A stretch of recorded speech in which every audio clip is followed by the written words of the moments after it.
மலையாள மொழி பேசுகிற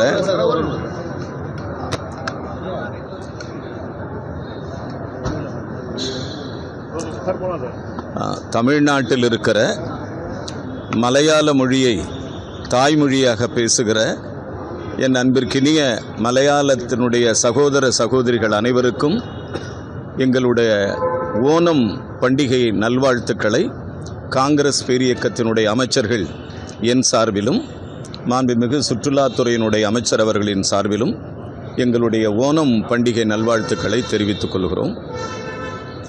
மற்றபடி நீங்கள் என்ன கேட்டதானே நான் சொல்கிறேன். பேசும்போது ஒரே வார்த்தை 2 வாட்டி 3 வாட்டி சொல்கிறதா கவிதை. அதாவது பொதுவாக தமிழில் கவிஞர்கள் ஒரு வரியை 2 முறை ஆழமாக சொல்லுவது என்பது வழக்கம். இது மரபும் கூட. கவிஞர் வாலியிலிருந்து, கவிஞர் கண்ணதாசனிலிருந்து, கவிஞர் புலமைப்பித்தனிலிருந்து பல கவிஞர்கள் அந்த ஓரடி கவிதையை 2 முறை உச்சரிப்பது என்பது வழக்கம். ஆனால் நான் கவிஞன் அல்ல. ஆனால் நான் படித்ததை சட்டமன்றத்தில் அதை நான் முன்மொழிந்தேன், அவ்வளவுதான். அண்ணன் நேரு அவர்களுக்கு ஏதோ ஒரு வகையில் அது பிரச்சனையாக தோன்றுகிறது. அதனால் அதை சட்டமன்றத்தில் அவர் எழுப்பியிருக்கிறார், அவ்வளோதான். அவங்களுக்கு பிரச்சனை, அதனால தான் பிரச்சனையை எழுப்புறாங்க. பட் எங்களுக்கு ஒரு பிரச்சனையாக தோணலை. நாங்கள் என்ன நினைக்கிறோமோ அதை நாங்கள் ஹவுஸில் சொல்லிக்கிட்டு இருக்கோம். மற்றபடி என்னுடைய மானிக்கை கோரிக்கைகள் வந்தது. கோரிக்கை ரொம்ப அருமையான நிறைய நலத்திட்டங்கள் அறிவித்திருக்கிறோம். கல்லூரி பேராசிரியர்கள் கிட்டத்தட்ட ஒரு 8000 பேருக்கு நிலுவையில் இருந்த ஏறத்தாழ 2021 assistant professor 1 to associate professors ஒட்டுமொத்தமாக ஒரு 6000 பேருக்கு 2021 பணி மூப்பு அவர்களுக்கு வழங்க வேண்டிய அந்த கொடை என்பது கொடுக்காமல் இருந்தது, நிலுவையில் இருந்தது. ஏறத்தாழ ஒரு 5 ஆண்டுகள் கழித்து அதை மாண்புமிகு முதலமைச்சர் திரு சி ஜோசப் விஜய் சார் அவர்களிடம் பேராசிரியர் பெருமக்களுக்கு நன்மை பயக்கும் வகையில் நீண்ட நாளமாக நிலுவையில் இருந்த அந்த பணி மூப்பு தொகை வழங்குவதாக அறிவிக்கப்பட்டிருக்கிறது.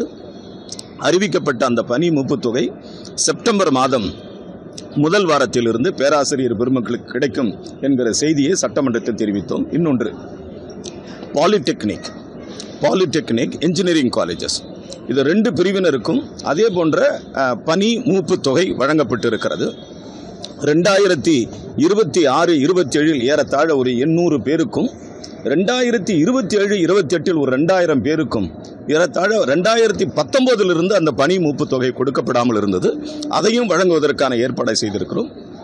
இதன் ஒட்டுமொத்தமாக மாதம் ஒன்றுக்கு ஏறத்தாழ ஒரு 19 கோடி ரூபாய் மாநில அரசு இதுக்கு செலவிட வேண்டியது உள்ளது. ஆக அந்த மாதம் ஒன்றுக்கு 19 கோடி ரூபாயை உயர்கல்வித்துறை வழங்கியிருக்கிறது. பேராசிரியர் பெருமக்கள் நிச்சயமாக அவர்கள் பயன்பெற்றிருப்பார்கள் என்கிற நம்பிக்கை எங்களுக்கு இருக்குது, பயனடைவார்கள் என்ற நம்பிக்கை இருக்குது. அதே போன்று கௌரவ விரிவுரை கெஸ்ட் லெக்சர்ஸ் அவங்களுக்கெல்லாம் பார்த்தீங்கன்னா கடந்த காலங்களில் அது 30,000 ரூபாய் இருந்தது. அந்த 30,000 ரூபாயை நாங்கள் ஒரு 5,000 உயர்த்தி 35,000 மாண்புமிகு முதலமைச்சர் அவர்கள், மாண்புமிகு திரு சி ஜோசப் விஜய் அவர்கள் உயர்த்தி கொடுத்திருக்கிறார்கள். உயர்கல்வித்துறையில் இது ஒரு பெரிய புரட்சிகரமான நாளாகத்தான் நாங்கள் பார்க்கிறோம். அதே போன்று பேராசிரியர் பெருமக்கள் ஏறத்தாழ ஒரு 125 பேராசிரியர்கள், அதாவது பிரின்சிபல்ஸ் அப்பாயின்மெண்ட் நாங்கள் ஒரு அனா பைசா லஞ்சம், லாவண்யம், ஊழல் எதுவுமே இல்லாத ஒரு 125 பிரின்சிபல்ஸ், வரலாற்றில் முக்கியமானது இது, டிரான்ஸ்பரண்ட் அப்பாயின்மெண்ட்டை செய்ய போகிறோம். அதே போல் கிரேட் 1 25 பிரின்சிபல்ஸ் நாங்கள் ஆல்மோஸ்ட் அறிவிச்சிருக்கிறோம். ஆக இதெல்லாம் கடந்த காலங்களில் மிகப்பெரிய ஊழல் சாம்ராஜ்ய சக்கரவர்த்தியின் கையிலே அது மாட்டிக்கொண்டு இருந்தது. ஆனால் அந்த ஊழல் சாம்ராஜ்யன் சக்கரவர்த்தி கைகளிலிருந்து விலங்குகள் உடைக்கப்பட்டு முதல்வர் திரு சி ஜோசப் விஜய் அவர்கள் தலைமையில் காங்கிரஸ் கட்சியினுடைய அமைச்சர்கள் நாங்கள் நேர்மையான முறையில், மிக நேர்மையான முறையில், நேர்த்தியான முறையில், டிரான்ஸ்பரண்ட் அரசாங்கத்தில் நாங்கள் இதையெல்லாம் வழங்கியிருக்கிறோம். அதுபோல பல்வேறு விதமான அறிவிப்புகளை அறிவித்திருக்கிறேன். அநேகமாக விரைவில் உயர்கல்வித்துறையின் சார்பாக பத்திரிகையாளரை சந்திக்கிறேன். அப்பொழுது விரிவாக உயர்கல்வித்துறையில் வேறு என்னென்ன நலத்திட்டங்கள் அறிவித்து, இன்னொன்று முக்கியமான விஷயம், மாணவர்களுக்கு 20 லட்சம் ரூபாய் மாணவர்களுக்கு பிணையில்லாத கல்விக் கடனை மாண்புமிகு முதலமைச்சர் அவர்கள் அறிவித்திருக்கிறார். இது ரொம்ப முக்கியமானது. UPA 1 UPA 2 மாண்புமிகு பேரறிஞர் மன்மோகன் சிங் டாக்டர் அவர்கள் இருந்த காலத்தில் அன்னை சோனியா காந்தி அவர்கள் மாணவர்களுக்கு கல்வி கடன் திட்டத்தை அறிவித்தார்கள். மாண்புமிகு இந்தியாவினுடைய நிதியமைச்சர் அருமை தலைவர் சிதம்பரம் அவர்கள் அந்த திட்டத்தை முன்மொழிந்தார்கள், அதை முன்னெடுத்து சென்றார்கள். அந்த காலத்தில் UPA 1 UPA 2 ஏறத்தாழ 4 லட்சம் வரை மாணவர்களுக்கு வழங்குகிற கடன் போது மாணவர்களே கையெழுத்திட்டால் கிடைக்கும். அந்த 4 லட்சத்திலிருந்து 7.5 லட்சம் ரூபாய் வரை பெற்றோர்கள் அந்த மாணவனோ மாணவியோ அவர்களுடைய தந்தையோ தாயாரோ கையெழுத்து போட்டால் கொடுக்கலாம் என்ற நிலைதான் இருந்தது. ஆனால் மாண்புமிகு முதலமைச்சர், தமிழக முதலமைச்சர் அவர்கள் மாணவர்களுக்கு ஒரு புரட்சிகரமான திட்டத்தை அறிவித்திருக்கிறார்கள். 20 லட்சம் ரூபாய் வரை பிணையில்லாத கடனை அறிவித்திருக்கிறார்கள். ஆக மாணவர்களுக்கு இது வெற்றி கொண்டாட்டமாகத்தான் இருக்கும், இது வெற்றி திருவிழாகத்தான் இருக்கும்.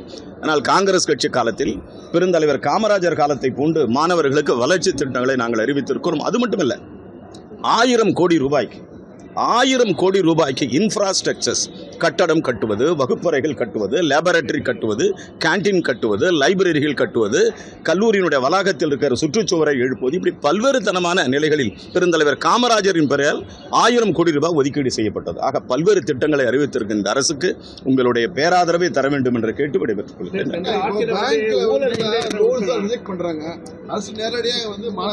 இல்ல, நாங்க தமிழக அரசு அதாவது ஷெட்யூல்டு வங்கியோட ஒரு ஒப்பந்தம் செய்யப்பட்டிருக்கிறது. தமிழக அரசும் ஷெட்யூல்டு வங்கியும் ஒப்பந்தம் செய்யப்பட்டது, ஒரு இறுதி செய்யப்பட்டிருக்கிறது.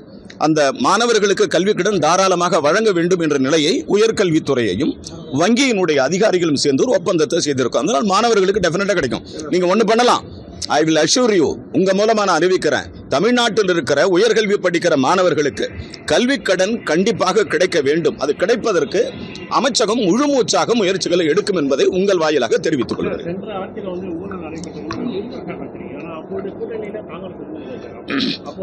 நல்லா நீங்க சொல்லுங்க.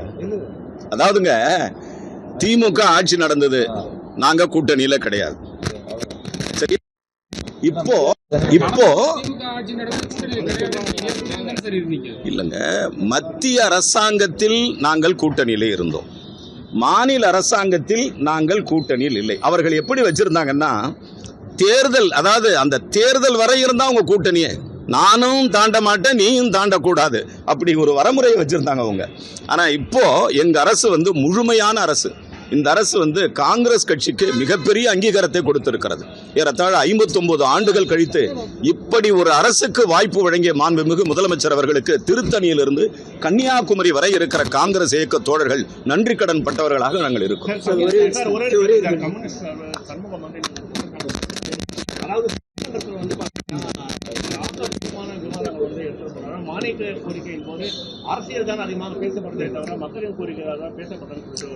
சரி, இது கடைசி கேள்வி.